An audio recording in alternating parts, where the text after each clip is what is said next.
Hello students, a very good morning to all.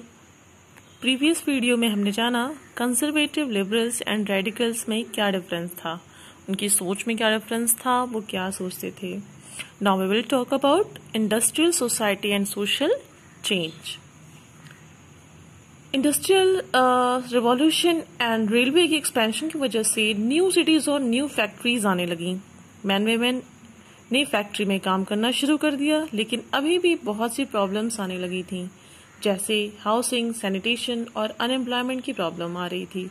In problem को solve करने के लिए लिबरल्स और रेडिकल्स ने आगे आना शुरू कर दिया।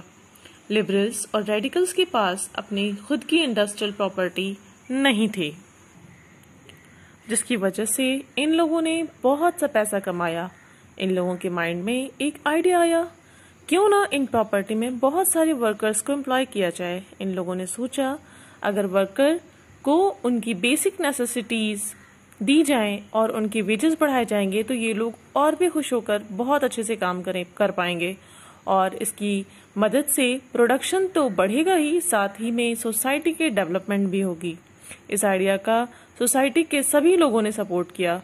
इनफैक्ट कुछ नेशनलिस्ट ने लिबरल्स और रेडिकल्स की मदद भी करना शुरू कर दिया और मोनार्की सिस्टम को खत्म करने की तैयारी की जा रही थी।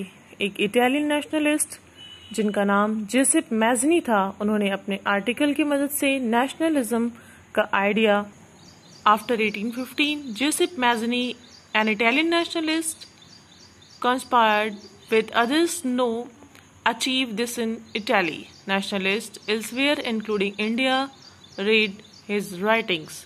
कहने का मतलब ये मोनार्की सिस्टम को खत्म करने की तैयारी की जा रही थी। एक इटालियन नेशनलिस्ट जिनका नाम जिसेप मैज़नी था, इन्होंने अपने आर्टिकल की मदद से नेशनलिज्म का आइडिया पॉपुलर किया। Now we will talk about coming of socialism in Europe. What? Coming of socialism in Europe. 19th century के मिड में लोगों ने सोसाइटी में आ रहे चेंजेस के बारे में बातें करना शुरू कर दिया। नेशनलिस्ट का आइडिया पॉपुलर होने लगा। Socialist were against private property and saw it as the root of all social ills of the time. Socialist ने मिलकर कलेक्टिव सोशल इंटरेस्ट के बारे में मिलकर बात की। इनके मुताबिक सोसाइटी को कंट्रोल करने का राइट एक सोसाइटी के सोशलिस्ट ने मिलकर कलेक्टिव सोशल इंटरेस्ट के बारे में बात की। इनके मुताबिक सोसाइटी को कंट्रोल करने का राइट एक सोसाइटी के पास होना चाहिए, इंडिविजुअल के पास नहीं। अब सवाल ये उठता है कि इंडस्ट्रियल यानी सोशलिस्ट सोसाइटी को किन किन बेसिस पर कंस्ट्रक्ट किया जाए। इस बारे में सबसे पहले रॉबर्ट ओवेन, किसने? रॉबर्ट ओवेन, जो कि ये एक इंग्लिश मैन्युफैक्चरर थे, इन्होंने कोऑपरेटिव कम्युनिटी बनाने का एडवाइस किया। बल्कि इन्होंने कोऑपरेटिव कम्युनिटी बनाने का सोच लिया, जिसका नाम न्यू हार्मोनी इंडियाना रखा। लेकिन कुछ और जो सोशलिस्ट थे, उनका मानना था कि कोऑपरेटिव कम्युनिटी गवर्नमेंट की मदद से स्टैब्लिश होनी चाहिए। और एक और सोशलिस्ट थे जिनका नाम था लुइस ब्लैंक। इन्होंने बताया इन्होंने और फ्रेडरिक एंगल्स, कार्ल मार्क्स ने अपने अपने तरीके से सुझाव दिया, जिसमें कार्ल मार्क्स ने कहा कि इंडस्ट्रियल सोसाइटी को कैपिटलिस्ट है, यानी इन्होंने कहा कि इंडस्ट्रियलिस्ट जो सोसाइटी है वो तो कैपिटलिस्ट है, यानी इसमें वो लोग आते हैं जिन्होंने फैक्ट्रीज में अपना पैसा इन्वेस्ट किया है, इसलिए सारे प्रॉफिट्स यही लोग ले जाते हैं।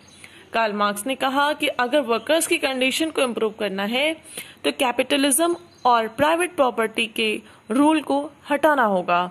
कार्ल मार्क्स ने कम्युनिस्ट सोसाइटी स्टैब्लिश करने की डिमांड की, जिनके मुताबिक प्रॉपर्टी को कंट्रोल करने का राइट्स सिर्फ और सिर्फ सोसाइटी के पास ही होना चाहिए। इन आइडियाज को और पॉपुलर करने के लिए सोशलिस्ट ने मिलकर सेकेंड इंटरनेशनल के नाम से एक ऑर्गेनाइजेशन बनाया। जर्मनी और इंग्लैंड में वर्कर्स ने मिलकर सेकेंड इंटरनेशनल के नाम से एक ऑर्गेनाइजेशन बनाई। जर्मनी और इंग्लैंड में वर्कर्स ने मिलकर एक एसोसिएशन भी बनाया, जिसकी मदद से लोगों ने अपनी लिविंग कंडीशन को इम्प्रूव करने का सोचा। This is all about this lecture. Please like, share and subscribe my channel. Thank you.